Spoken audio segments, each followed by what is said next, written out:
Hi everyone, this is MBA 19 weekend class. We are handling a coursework for PPPs, that is public-private partnerships, with our facilitator, Dr. Alex Ibra. And we were assigned to do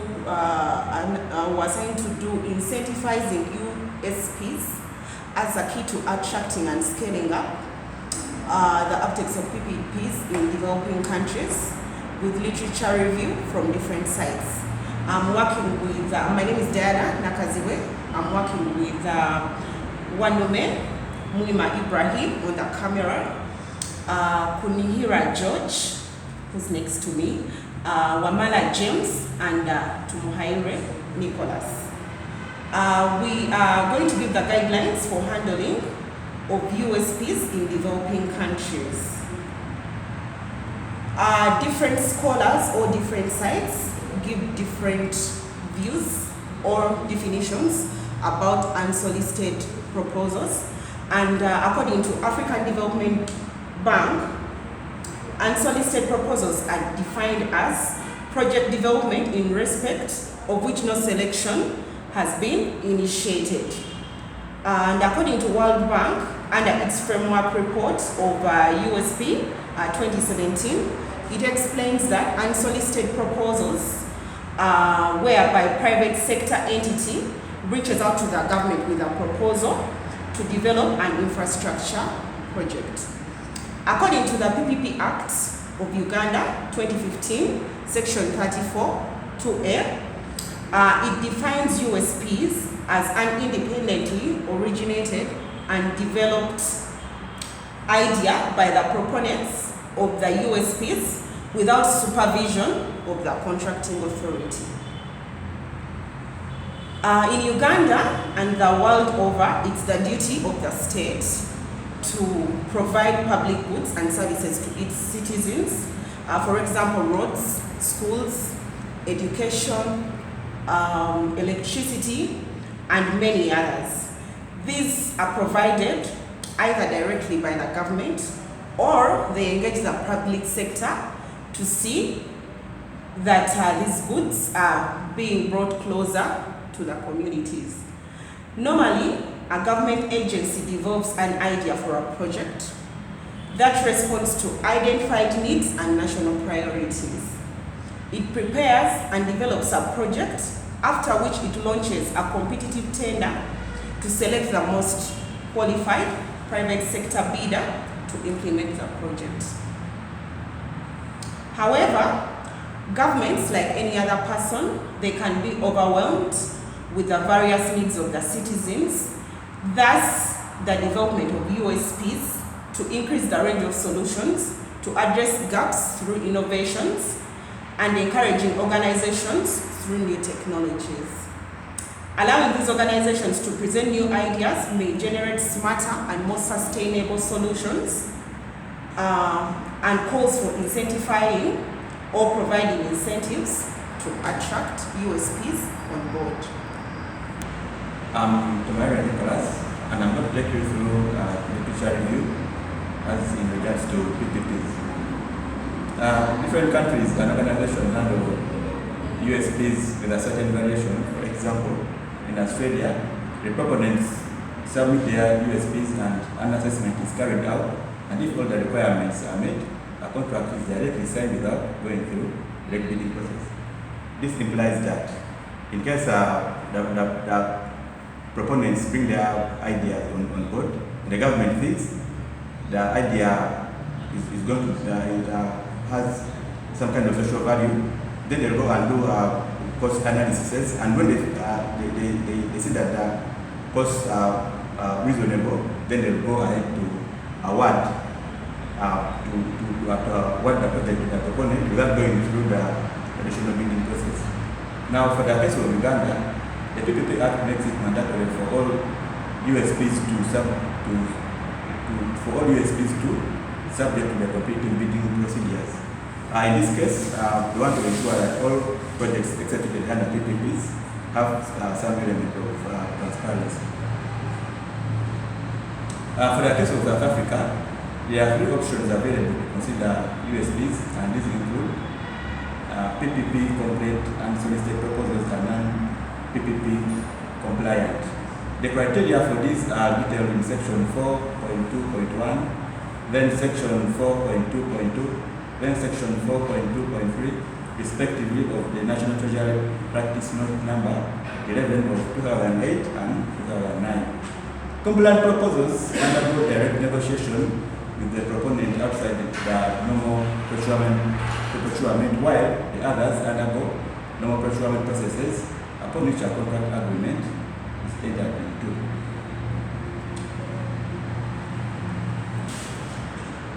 Thank you, colleagues. I'm going to take you through the guidelines, and basically it is after looking at the numerous countries with their respective procedures on enforcing USPs. And from them, we've managed to come up with guidelines that the unit of PPP will rely upon in their day-to-day activities. Under these guidelines, the first procedure is initial submission of the USP, and by that we are looking at the private partners who are interested putting in a submission or an interest to government, influencing the government to go ahead and provide that service. However, for any submission, there are requirements that must be met. Among them, and the most crucial, is the uniqueness of the proposal that the private partner is bringing on board. The proposal must be so unique that it cannot be provided for under the direct competitive bidding process. And then it is equally important for the same proposal to be innovative in nature.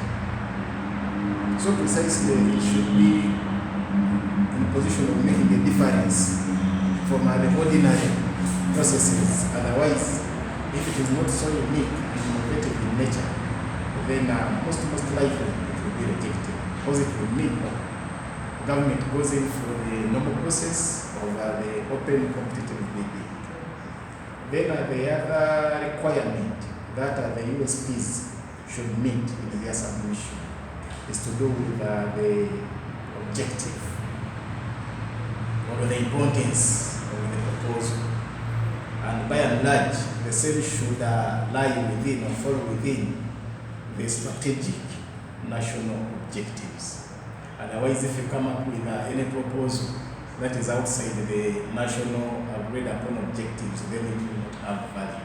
Since at the end of the day, it is government that is meant to provide services, but in accordance to the agreed national objectives.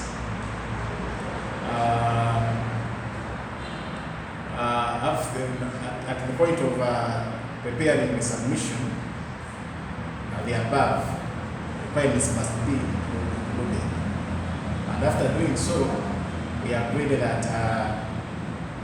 the proponents should submit their proposals to the PPP unit, or in that case, the desk that the PPP agency will have put in place to receive those submissions. And upon submission, as another process, it is pertinent for the PPP agency to acknowledge the receipt, and after appointing a proposal manager who is going to keep direct link with the proponents. After doing so, the next procedure is appointing an assessment panel. And basically, this panel is meant to assess the submission or the initial submission that was made by the proponent. And by doing so, there are guidelines that guide the assessment panel in doing the assessment. And these guidelines are generally acceptable, or they are cutting across in most of the countries or jurisdictions. One of the core, like we've already mentioned, is the uniqueness of the project or the proposal. It is so pertinent that this proposal that has been brought on board must be so unique and innovative in nature. Otherwise, if it does not meet that test, then it will be forwarded to a direct competitive process, because there is nothing new you're bringing on board. What you're bringing is the usual. So it is important that during assessment, it is taken into consideration. Then the other area, the principle that the assessment panel is supposed to take into consideration is the public interest. And for public interest, basically we are looking at public good, or we are looking at those goods and services that are of a national interest and who have that national importance to the citizens at large. Otherwise, if it is not the public interest, then it will not pass the test. Then the other consideration in regard to principles is the value for money. And basically, for that one, the proposal the proponent is bringing on board should be of value, and it should add value at least to the society. Not basically merely coming up with a proposal that has no value. So at the end of the day, if it does not meet that requirement, that is a value for money, it will be thrown out. Then affordability. Yeah, it is very possible that a proponent of USP may come up with a proposal which is not sense important, but cannot be afforded by the government. It may be so expensive for the government to afford. Remember their priorities, and government will not just go in for anything when it cannot afford. So that will as well be taken into consideration. Can the government afford it? Wouldn't it cost so much? Wouldn't it put us in a lot of debts? So affordability is as well important before the USP is taken into consideration. Then we also look at capacity as well as actually yes, the capacity of the proponent. Is this proponent having the capacity to provide the proposed USP? Do they have the expertise? Because it's just not a matter of coming up with a proposal. You coming up with a simple proposal, you must clearly show out or prove that indeed you have the capacity, both financially, technically, you have the technology, you have the expertise, you go ahead and run the proposed USP. And then we as well look at transparency and accountability, as well as many others.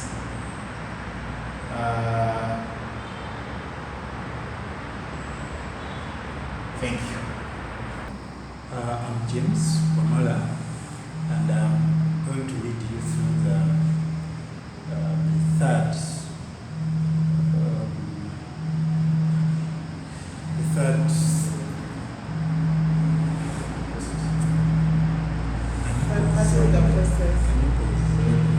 Go. Yeah, I'm taking you through the third and the fourth guideline. The third being project development.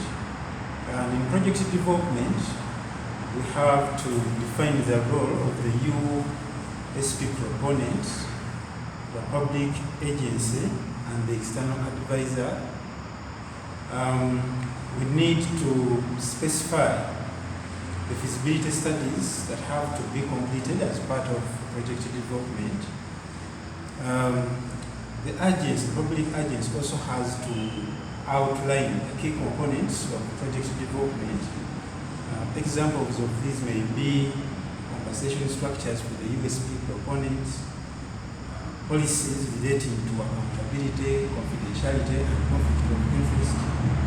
And the third example may be including an appropriate reimbursement scheme for studies that have been conducted.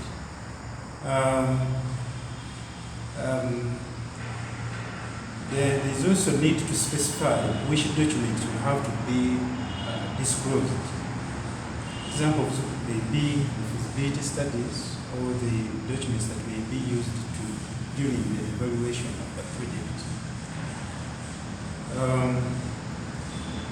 And that takes us to the fourth guideline, procurement, where the public agency has to delineate the roles and responsibilities of all the parties. The agency has to define the procurement preparations. The agency has to define procurement procedures. It's supposed to determine the approvals and the disclosure requirements. From there, the successful USP should be subjected to competitive tendering process in accordance to the country's procurement laws, where the best evaluated bidder can be awarded a contract. My colleague Ibra is going to lead us through the incentives that may apply to the USP proponents during the procurement process. Thank you, my colleagues. I'm Ibrahim. So we have come a long way through the guidelines. Of course, the importance of the guidelines is to ensure that we have the best PSPs on board, to ensure that we kick out the fraudsters, we kick out those who are incompetent. But then again, it's also important to encourage people. The process should be able to encourage people to come up with these USPs, so that we can have the benefits, the fruits of the USPs. So, in other words, through our process, we need to give some incentives to the proponents of the USPs. And at the procurement stage, when we are doing the bidding process, the proponent can be given incentives such as reimbursement of the fee, of some compensation at least. For example, there are feasibility studies, and it is recommended that the feasibility studies are done, are facilitated, paid for by the proponent. So, as we had stated earlier, so the compensation would be a way to motivate the USP proponent. In most cases, in case they do not get the contract to go on the project, then we can also have a bid bonus in case of the bidding process. When it has started, the proponent of the USP can come when they already have maybe 30 points ahead of the others, or 50 something, I think. And then the other one is the right to match or Swiss challenge. When the proponent comes with the USP, they may give you an offer. For example, let me just say, to build a road. You want maybe say build a road at $1 billion US. And then you go through the evaluation process, through all those processes, and you see that yes, they are fit. But then we go through the bidding process. And if someone offers to build the same road, at a lower price, say $800 million US, then we would go back to the proponent and tell him, okay, this one is offering it. So can you come down and give us the same road at that fee? And if they do it, if they can't, then they do it. They give us the road.